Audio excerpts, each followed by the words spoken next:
Ang mahirap din talaga dito sa laban kontra korupsyon, ang hirap maghanap ng ebidensya. Yun talaga yung number one. Kasi wala naman na amin. Pangalawa, wala man yan paper trail. Doon mo makikita yung horse trading na nangyayari. Kaya if you look at what happened to the 2025, nadagdagan ng 214 billion yung DPWH. No? From the NEP President's budget, naging 214 billion ang dagdag. Ibig sabihin, so ito, umaalingaw sa isip ko, Mr. President, yung termino yung collusion, yung mismong opisyal ng ahensyang na atasan i-audit ang mga proyektong ito, ay tila may connection sa modus ng flood control. So, kasama ko pahig sila sa 0.5% kasi ang laki ng project, volume Pag medyo alanganin yung project, medyo maliit lang, hindi mapag ng 0.5, kailangan 1%. Bagong upo ako, must have been within the first quarter. For first 100 days, definitely, mayor ako, bagong mayor ako. May mga pumunta sa opisina, sila daw yung mga matatagal ng contractor sa City Hall. Kasi ko, ano po, may problema po ba? O ano? Kasi dati ganito yung kalakaran. Without using the word kalakaran. Sabi nila, ito yung ginagawa dati. Pag may listahan o may budget, tinatanong kami ano yung magandang gawin na project, o tinatanong kami kung ano yung gusto namin gawin na infra project. Tapos, syempre may SOP, ganyan. They're very open about it. Ang tawag sa kalakarang ito, diploma system. Dahil ang mga kontrata hindi na umano binibid at ipinapamigay na lang na tila mga diploma sa graduation sa mga kontraktor na kasabwat na ng pamahalaan. May listahan ng project. So, ito sa ito, ito sa ito. Parang ganun daw yun. Sinong nagbibigay po? City official or contractor or middleman? Ayon sa kwento nila, yung mayor mismo. Tinanggihan man ni Soto ang alok na magkaroon ng porsyento sa mga proyekto, aminado ang alkalde na nahihirapan pa rin silang tuluyang sumpuin ang ganitong mga racket, lalo na't hindi dumadaan sa approval ng lokal na pamahalaan ang mga proyektong pinondohan mismo ng DPWH. Ang mahirap din talaga dito sa laban kontra korupsyon, ang hirap maghanap ng ebidensya. Yun talaga yung number one. Kasi wala naman na amin. Pangalawa, wala man yan paper trail.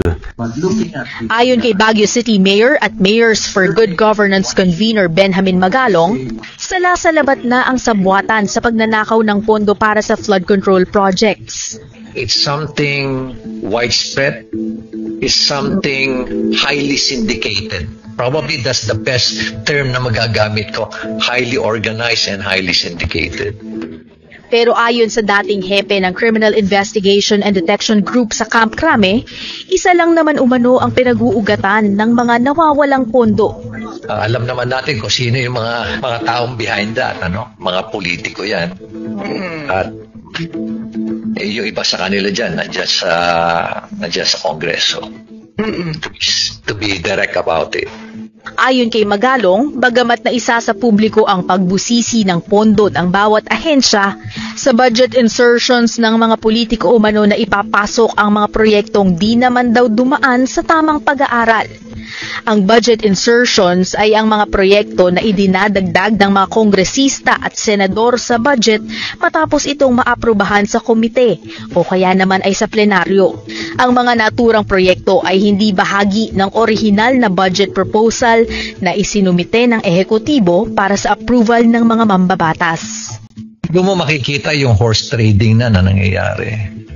Kaya if you look at what happened to the 2025, nadagdagan ng 214 billion yung DPWH. From the NEP President's budget, naging 214 billion ang dagdag. Ganito rin ang pananaw ni dating DPWH Secretary Rogelio Singson. Sabi ng dating pinuno ng DPWH, isang malaking palaisipan kung bakit itinaas ng milyong-milyong piso ang halaga ng mga proyektong maaaring aprubahan ng mga district engineer.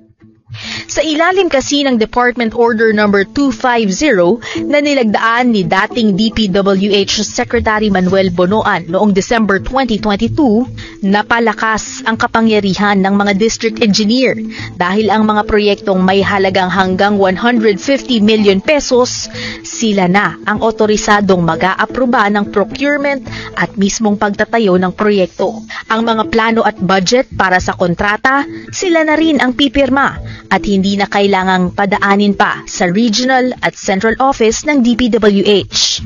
Ang mga regional office naman ang lalagda sa mga proyektong mas mataas sa 150 million pesos hanggang 400 million pesos.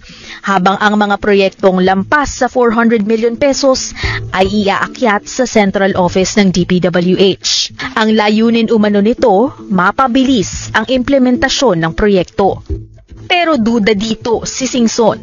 If you notice, all the amounts that Senator Ping Lacson is saying, lahat below 150 million. Dahil nasa level na lang ng district engineer yan. This early, I think there are officials of government who are already liable for plunder.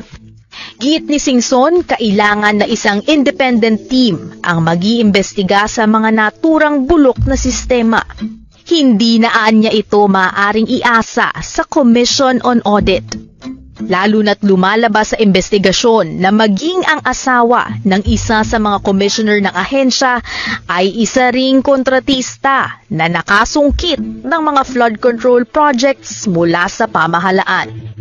Ang problema, lumalabas sa mga dokumento ng gobyerno na ang asawa ni COA Commissioner Mario Lipana na si Marilu Laureo Lipana ang presidente at general manager ng Olympus. Ibig sabihin, so ito, umaalingaw sa isip ko, Mr. President, yung termino yung collusion, yung mismong opisyal ng ahensyang na atasan i-audit ang mga proyektong ito, ay tila may koneksyon sa modus ng flood control. So, Kasama ko pahig sila sa 0.5% kasi ang laki ng project, volume Pag medyo alanganin yung project, medyo maliit lang, hindi mo mapahig ng 0.5, kailangan 1%. Forget COA muna. Time out sa COA.